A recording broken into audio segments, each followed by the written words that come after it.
Quiero reconocer a nuestros socios de RBA. Cuando digo socios, quiero decirlo porque hace 16 años National Geographic y RBA empezaron a hacer negocios juntos y han sido socios maravillosos para nosotros. ¿Qué quiero decir con ello?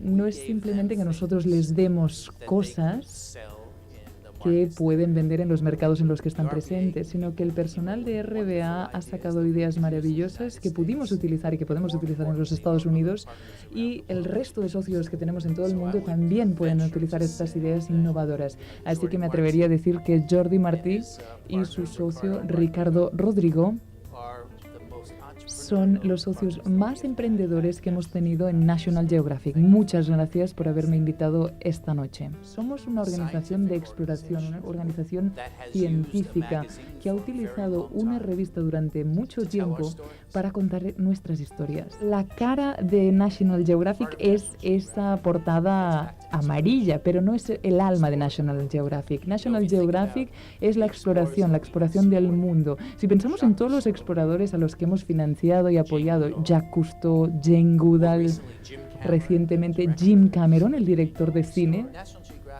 Así que National Geographic ahora mismo habla mucho de que nuestro objetivo es inspirar a las personas para que se preocupen por el planeta, y también creemos que conocer el mundo es cambiarlo. Esto no significa que si os damos a conocer algo hay que ir y cambiarlo. No, creemos que si colectivamente cada vez hay más personas que conocen cosas importantes, el mundo cambiará, y debería cambiar a mejor, obviamente. En el mundo de hoy hay 1.000 millones de personas que no tienen alimento suficiente. A menudo se les llama los 1.000 millones de abajo. Hay 1.000 millones de personas que comen demasiado y que desechan demasiado.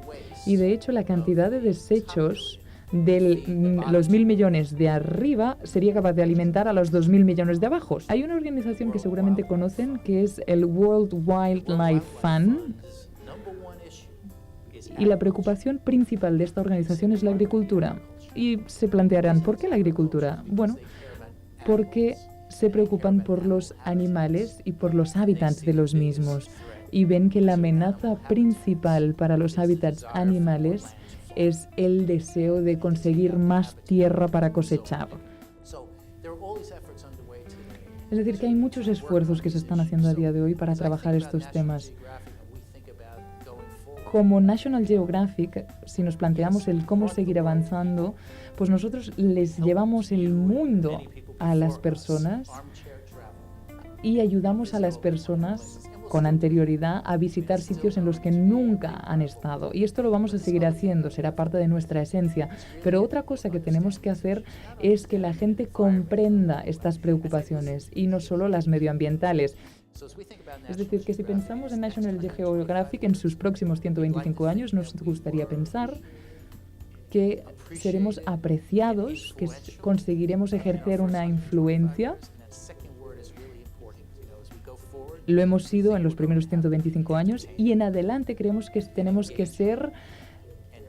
que entretener, tenemos que tener relevancia, tenemos que influir, y el influir me devuelve a la misión de esta organización, que es inspirar a las personas para que se preocupen por el planeta. Molt bona nit a tothom, i no es preocupin, seré breu.